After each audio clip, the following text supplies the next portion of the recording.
All right, it's Coach Schuman here for Success for Life podcast, back with another great guest. We got Shawn Khorrami on here today. He's a serial entrepreneur. He's taken quite a few businesses and have made them wildly successful. We're going to try and figure out and find out how he's done that. He obviously also has a platform that he goes and helps other businesses to be successful as well. Welcome, Shawn, to the show. Oh, thank you for having me. I'm really excited to be on. So, serial entrepreneur, Yeah. which I think has its own personality in itself that makes it unique. I've been an entrepreneur, but I've been in the same type of business for a pretty long time. So, but I understand what it's like. But I think it's wildly fascinating that you started multiple businesses, made them very successful. Give everybody a little bit of your background, where you came from, and how you became an entrepreneur and your interests in multiple different areas. Yeah. Well, I mean, being a serial entrepreneur, sometimes I faulted to having a lack of attention span. But uh, I I've always wanted to be running my own business ever since I was a little kid, and in part, probably because of father. I'm from Iran. I'm an immigrant, first generation. In Iran, my father had a construction company, and as a you might imagine, as a 7, 8, 9-year-old kid, going to a construction site, climbing all over these bulldozers and what have you, it was quite entertaining and quite inspiring. So I always thought I was going to do something having to do with construction. We had to move over here because of the Iranian Revolution, and my father was never really able to reconstruct his business because you got to imagine, as a 45, 50-year-old guy moving to an entirely different country, entirely different language, and economy. It's not that easy. He did manage to get his hands on a couple of small income properties, which he was having a very terrible time managing, and he was doing really bad with it. At the age of about 16, this is right about when personal computers are really getting into homes, I decided to help my dad. I became an entrepreneur quite by accident. It was really just to do that, to fix whatever the problem was he was having. So I constructed this really basic database program. I had put together a little system for marketing and advertising and dealing with the issues of these income properties. And it went so well for my dad that he came to me and said, "Hey, by the way, I got a whole number of friends that are in the same boat as me." And so he introduced me to them, and that's how that business began. Um, I've always been a firm believer in formal education. So I sort of got rid of that business and went to college. Although, by the way, as life has gone on, I've discovered that formal education is by no means a prerequisite to success in business or life. But for me, that kind of cramming of information into your brain and that kind of getting a theoretical overview of things was very important. And so I went to college. I got degrees in mathematics, computer programming. I backed into an economics degree. I got a law degree, and I've had formal education, meaning not an actual degree, but a lot of formal education in accounting, marketing, sales. And as you can see, it's sort of the backbone of what you would need to run a business, at least in my mind, was all of these things that I sort of put together. Um, Going through college, I never really thought about getting a job. I had, classmates that would be sitting there trying to apply to different things, different industries they were trying to get into. That was not really my thing. I always knew I was going to go do my own, somehow form my own business.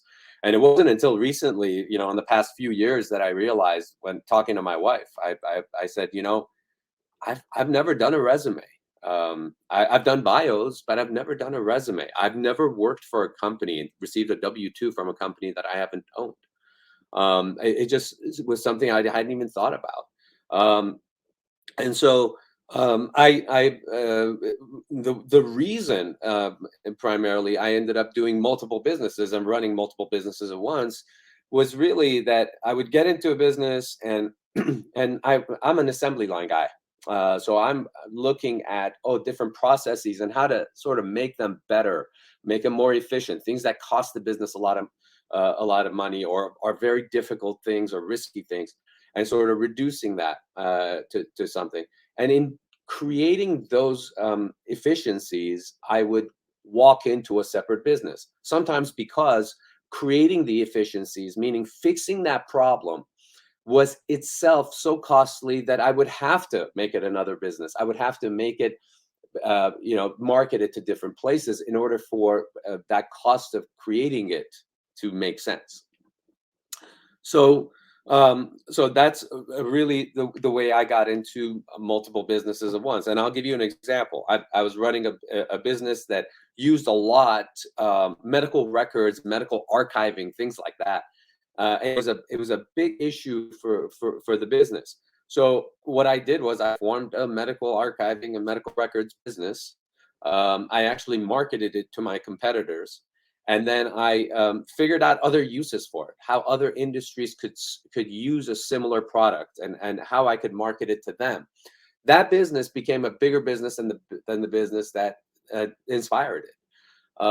So that over my lifetime has kind of been the way I've constantly been running, 2 and 3 and 4 businesses at once, because of that kind of a thing, and also because I just end up having interest in multiple things. So in terms of what I've run, it's been sort of evenly divided between services and products. I've also done SaaS companies, and so what happened over time was, and this is another conversation I had at some point with my wife. I said, what I really enjoy is that journey from going from zero to having a lively business with employees and projections and all these different things that are going on. Because to me, large businesses, and this happened when one of my businesses got large enough, there's so many stakeholders, there's so many different there's so much investment and all that stuff that's put into that business that the risks are to me not as much, and so it's not as fun to me. And also, you lose your ability to make some of those decisions because of all of those different stakeholders. So I decided, I wanted to concentrate on small and medium-sized businesses. And by the way, over time, look, not everything was a wild success. No one who started multiple businesses has had all these wild successes, even the most famous of them. There's always a lot of failure involved as well. And it's because of some of those failures and because of some of those successes that people started just coming to me to sort of what I consider to be mentoring. That became its own business where I started saying, oh, geez, you have this problem. We can work together in this fashion, and I ended up having all these different joint ventures with small and medium-sized businesses where we would create a goal and together sort of go and address it or make it a success. So that over time became what I do, which is joint venturing with small businesses in order to accomplish a given goal. So let's talk about juggling multiple businesses at one time. Sure. How, and I think people find this intriguing because when a person focuses on one business, most people understand the success failure of how to do that.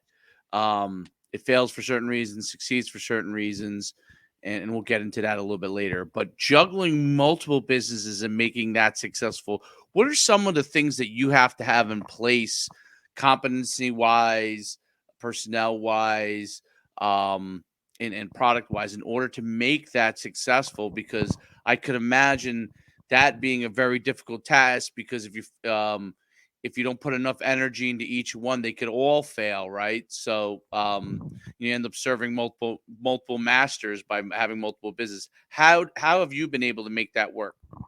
So, so that in terms of the person, meaning me, um, I think you have to have certain qualities. One of them is being very compartmentalized. When you're focusing on one thing, that's what you're focused on, because you're going to have all these different fires that are happening, which I particularly actually enjoy, like jumping around and looking at different things. But when I'm looking at one thing, I'm very concentrated on that thing. So being compartmentalized is a big deal. It is difficult to be a micromanager if you're running different ventures at once. So you tend to be more of a generalist, in my opinion, and that's how it's worked for me, where you have to really, really make sure that you put together, and this leads to the next thing, put together the right teams. That's true whether you're running one business or you're running 10 businesses, right? And you need to have the right team, but it's particularly important. I don't think it's possible if you don't actually sit there and make sure you're team building properly at each level, and trusting those teams and making sure that there's proper reporting and proper structure to those teams. So whenever I look at a business, I immediately start looking at, oh, okay, wait a minute. Like, even if I'm evaluating it. So if someone comes to me and says, hey, what about this in my business? I'm immediately looking at the structure and what team they have. Because to me, if you don't have those things right, it doesn't matter how many businesses you're running. You're really reducing your ability to actually make those businesses successful. That's not to say that there are not those people that just sit there and just through sheer will make their businesses work. And they're micromanaging everything. They're able to keep their hands on everything and push everything forward.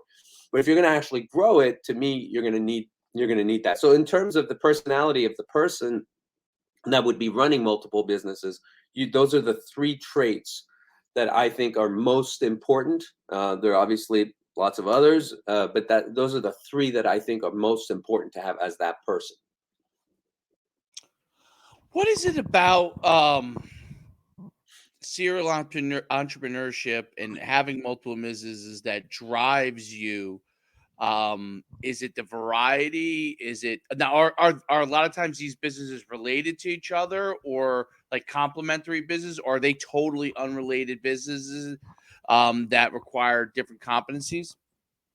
Um, I've I've been in both situations. Like I said, a lot of times, if I'm starting the business itself and it's not just a joint venture, then yeah, they normally spring out of each other. So it would be that example I gave where you have a service that's very important to the business that you're running, and then you make that into a separate business on its own. So that is one way.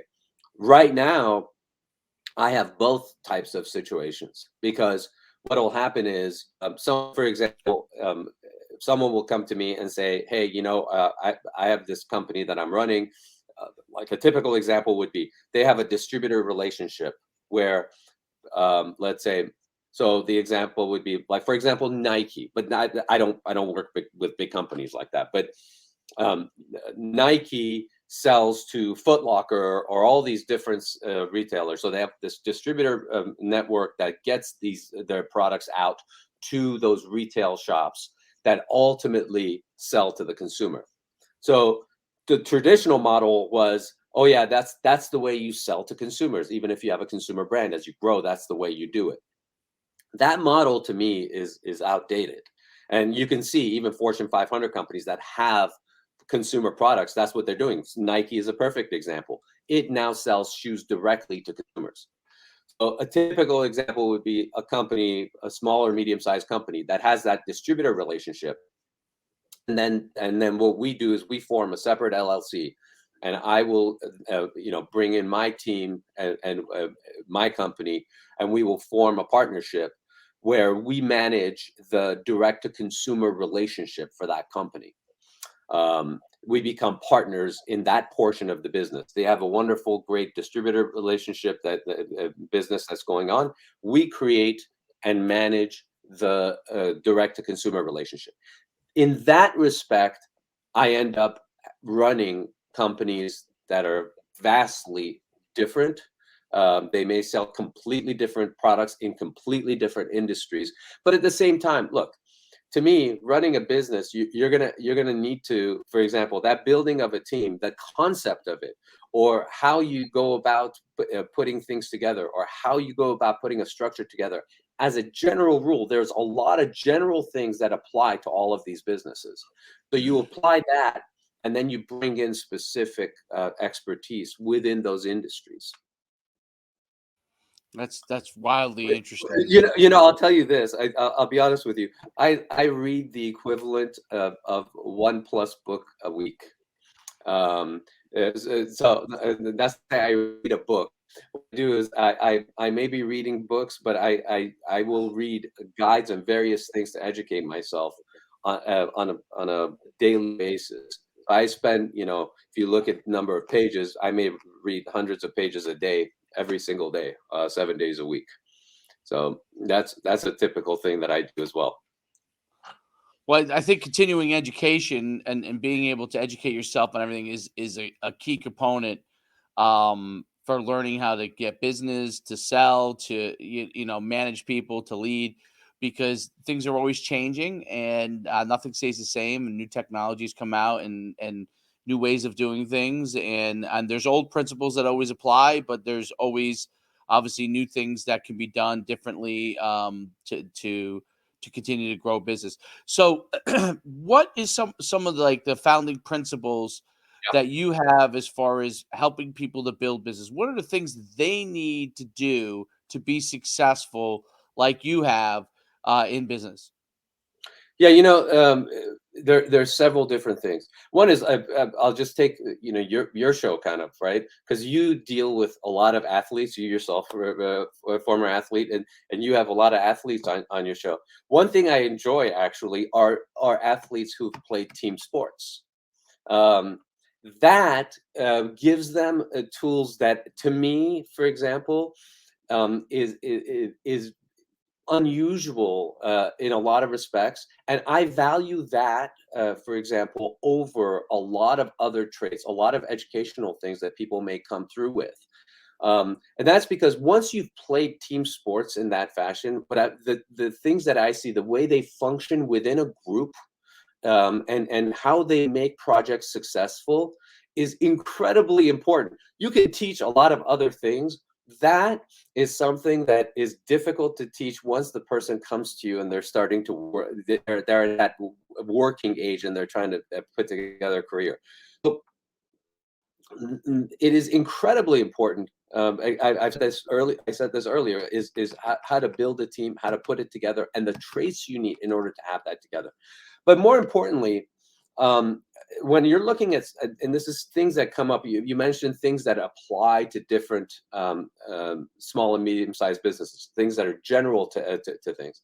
And so as I've looked at SMBs, what I noticed that come up over and over and over and over are in three areas, right? One is sales channels. It used to be that if you started a business, what you would have is you'd go set up a shop somewhere, open up a store, and you had a geographic area that you were marketing to, and you try to get people into that store. That was your sales channel, really, right?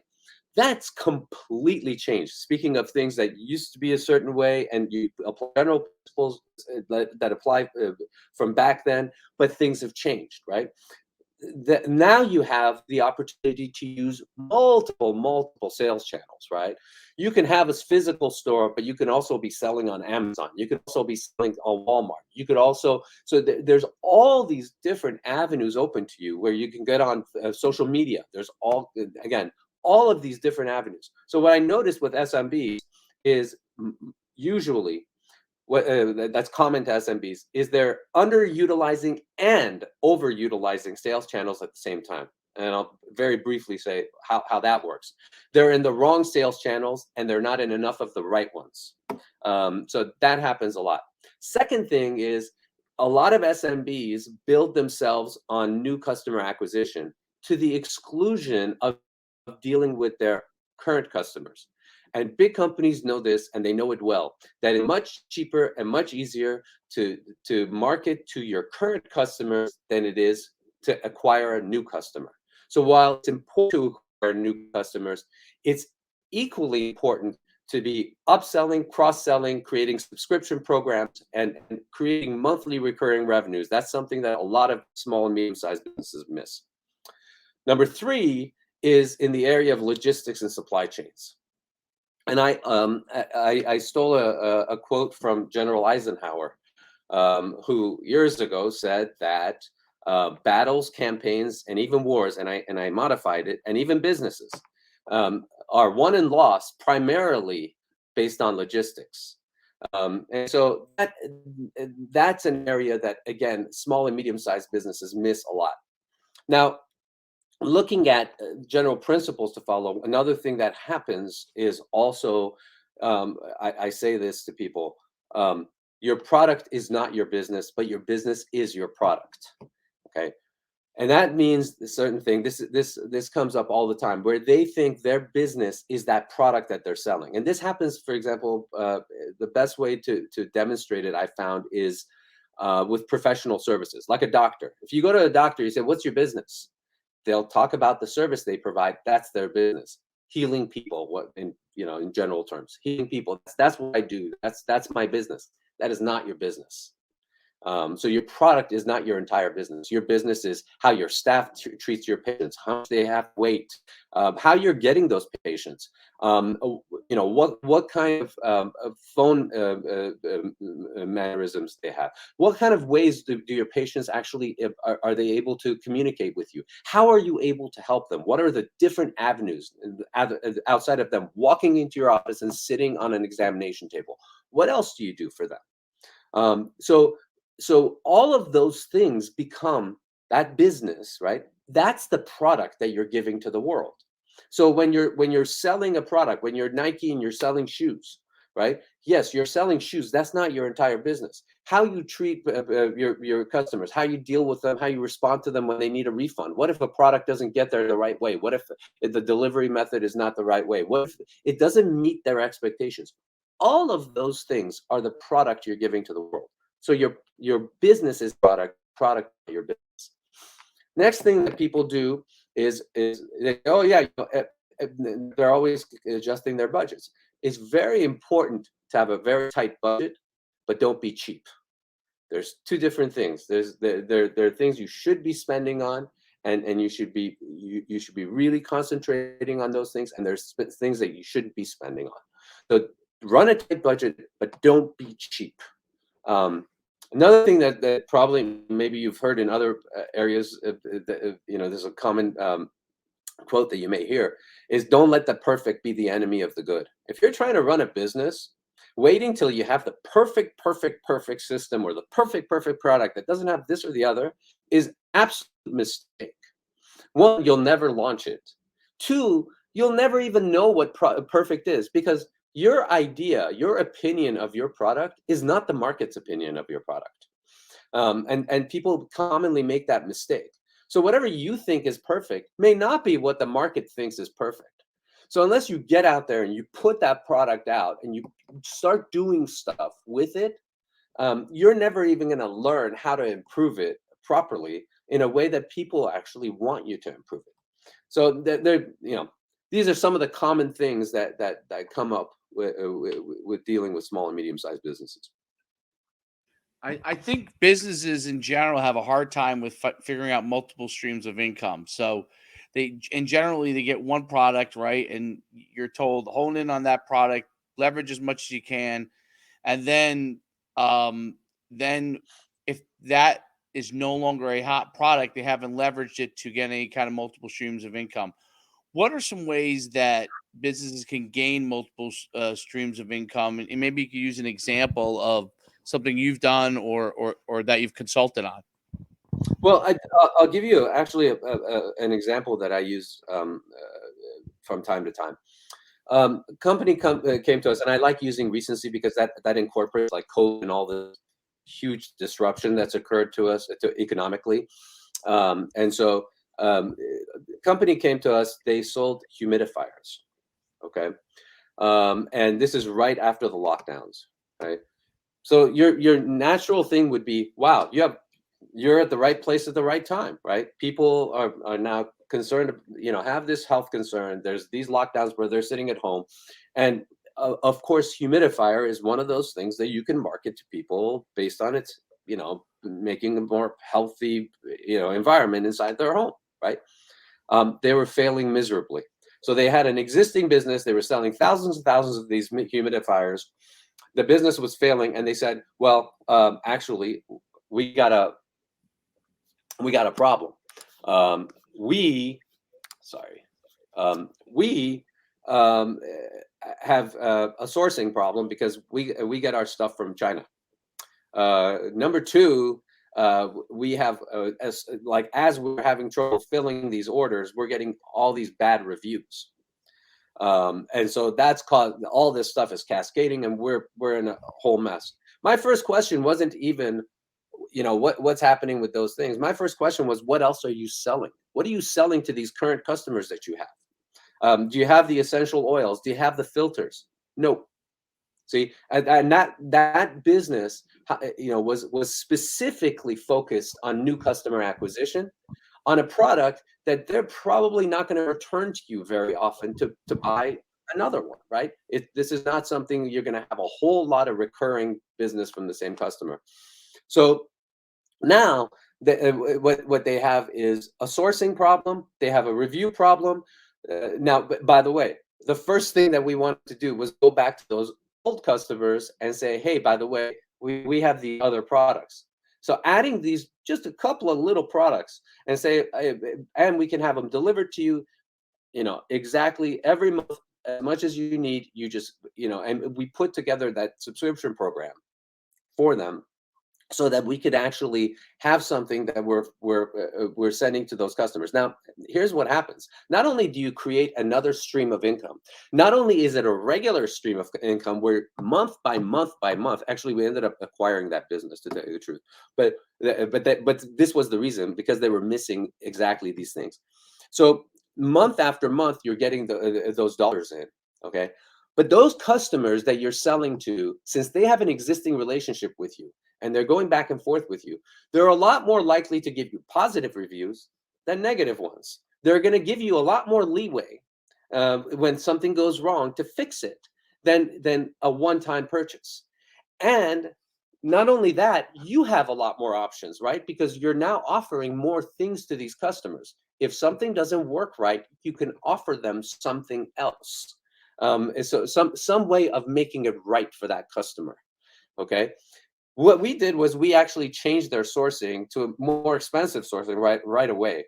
So while our margins went down on the actual humidifier product, we were creating so much in revenues through all these other things, all the cross sells and upsells, that it really was not an immediate concern to us. Our thing was to be able to deliver a good product to the customer the way they expected it at the time they expected it. That was more important to us than the margins, and it should be more important. So we then turned around that business, where actually the subscription program has ended up being a bigger dollar item, bigger revenue item than selling the original humidifiers that they were selling at the time. We actually separately market those things and go, and our new customer acquisition model actually includes those other products, where we go after the customers of other humidifier businesses and grab those people and then get them to buy a humidifier from us when that time comes. So in that situation, where you would even think they would have a perfect, they're in the perfect situation where the COVID lockdowns happen, you can have a big problem if you're not doing everything correctly. Not only did we do that, we also changed around the way that we're selling. We changed around their sales channels, because they were only selling on Facebook.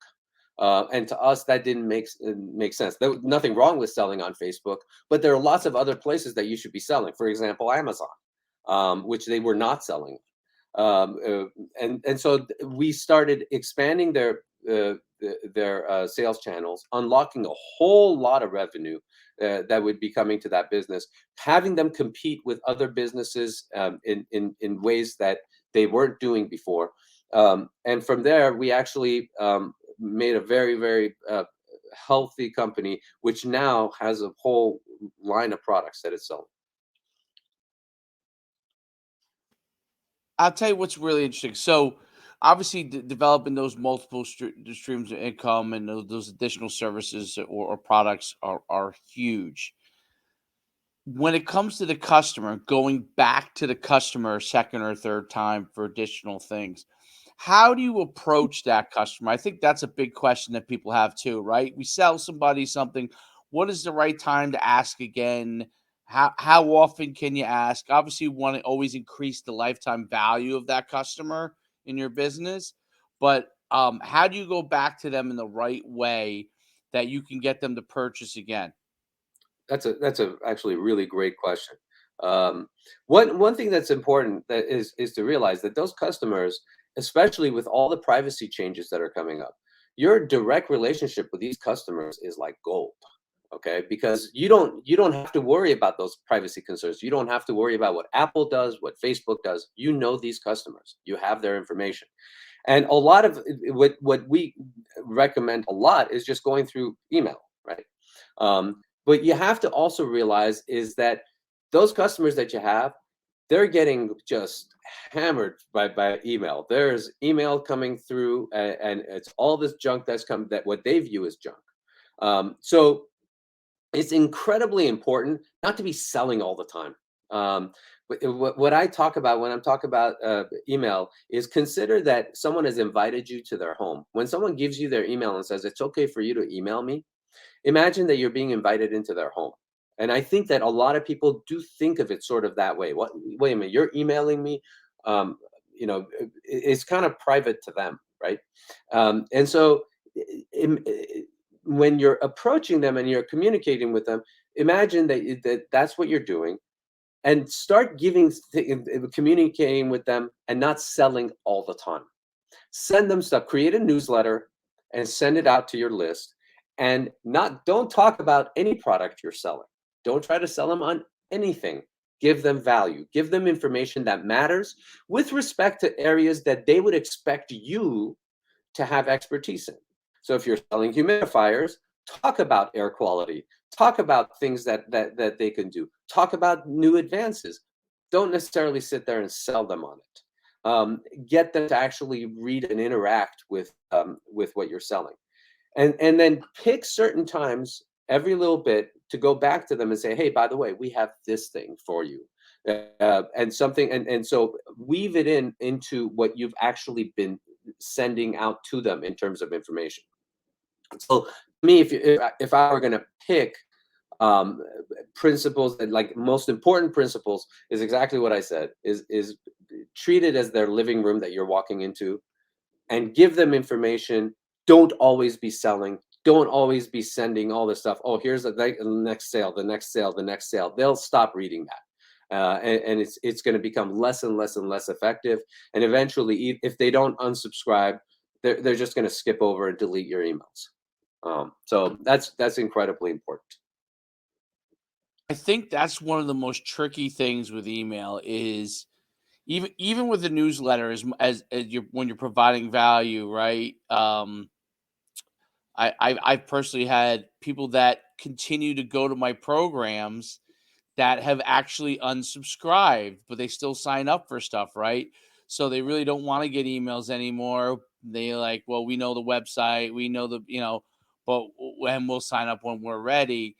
That becomes tough to send, to have continued communication, but those are still customers, right? So Yeah. it's really email has become, because of all the filtering and all that stuff, a very difficult thing to navigate. I remember the old days, man. You emailed, man, business came in. I mean, that's just how it was. Oh yeah. It's not like that anymore. It's And then, you ask, and this is kind of leads into my question. It takes a lot longer to get the sale on email, right? So you may have to email somebody 6, 7, 8 times with multiple different things in the hope that they don't unsubscribe at some point during that, to get them to purchase something. Which brings me to my question. Are there other channels that are emerging that are much better? Now, I get social media. Obviously, I sell on social media. There are different social media channels for different businesses that are good. But is there things like direct sales that are better? Is texting better? Or is texting's another thing that you can end up violating, right? You got to be careful how you use that. Are there other emerging channels that are successful like the old email used to be? Yeah, it really depends. One, it depends on the business that you run. You mentioned social media. I know businesses that only sell through social media, right? And only through specific social media. So they'll only be selling on Instagram, or they'll only be selling on TikTok. So depending on exactly what you're trying to sell, the kind of image that you're creating, what exactly you look like to the customer. That's one thing. That's looking at social media. You mentioned text. Text absolutely is very important, but you have to be also careful exactly what your business is. A lot of text marketing right now has to do with, sort of, you're geographically limiting what you're doing. Even though you'll have national companies that are using texting to market. So I'll use an example. Williams and Sonoma does this, where they have a whole texting system and they're sending all over the country all these different texts. That generally, what I find, when I find texting effective is when you're dealing with, sort of, the local customer. That doesn't mean that you don't have a national business. That just means, where I find it more effective is there. Also, it's important to have the kinds of services that they want, right? So if you're trying to, if you're using texting for marketing to your customers and actually getting those sales in, you need to be looking at, well, can they pay through text? Can you move them through that journey? Whatever system you're using in order to do that, in order to get those sales, in order to get those current customers to come back to you and purchase more stuff, you have to be looking at the entire journey from the time that they talk to you, from the beginning of this situation, all the way through where they actually make a payment. And you have to walk that through and see exactly what they have to do in order to get to a purchase. And so if you're doing all of that, is where you're going to be successful. You're absolutely correct. Sending email just out to your customers just for fun, is not going to work. You have to have a system where you actually lead them through something. And make sure you're not being overly irritating so that they're not unsubscribing, even though you're always going to have some level of unsubscribing. That's going to happen. And then and actually having a thing where they're looking for what you're trying to do. They're looking at your emails, and then you're actually doing something where they can walk through a purchase with ease, the way they would expect to do so.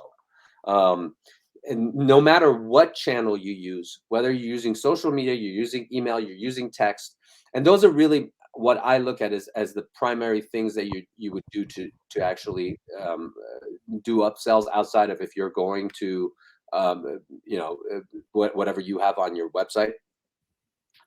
Those are the primary ways I see people doing it. I do like email for a lot of different reasons, but you can't ignore, other channels, and particularly social media. Especially, by the way, since all of the different social media channels are constantly, ramping up their products for, businesses, so businesses can actually make those sales.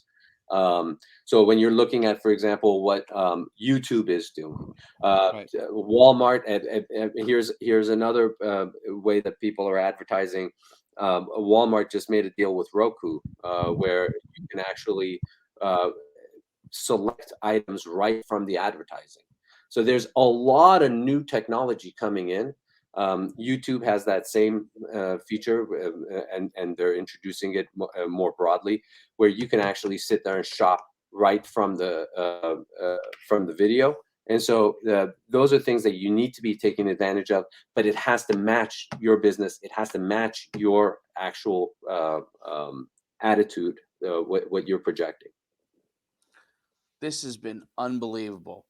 We've got a wealth of information. Can you share with everyone how they can reach out to you? And if they want to consult with you, if they want you to partner with them on their business, like you do with a lot of the joint ventures, where can people reach you? Well, one is my company, eplaybooks.com, eplaybooks.com. I also made it kind of easy to reach me. Connect with Shawn, SHAWN, connectwithshawn.com. That'll take you to my personal site, where you can get some information both about me and also regarding how to run businesses. And you can contact me through there. And by the way, for your audience, I just published my first book, and I'm happy to provide them with a copy for free if they reach out to me. That's awesome. So eplaybooks.com. And what's the other one that you said again? Connect with Shawn. Connectwithshawn.com. I try to make it easy. That very easy, very easy. Perfect. That it's been a pleasure having you on. I learned a ton of things. I hope to be as successful as you are one day. It's pretty awesome to see someone who's built multiple businesses, done so much in sales, as far as over 100 million in sales like you have, and it's exciting to see what you'll continue to do in the future. Anything else you'd love to share with our audience? Well, just go out there and do it, right? I hate to steal it from Nike, as I've been talking about them, but don't let anything hold you back. Just go do it, and unless you do that, you're not going to be successful. Absolutely. Well, for the Success for Life podcast, I'm here with Shawn Khorrami, who's done a great job explaining a lot of what I had some very tough questions for him that he answered tremendously well.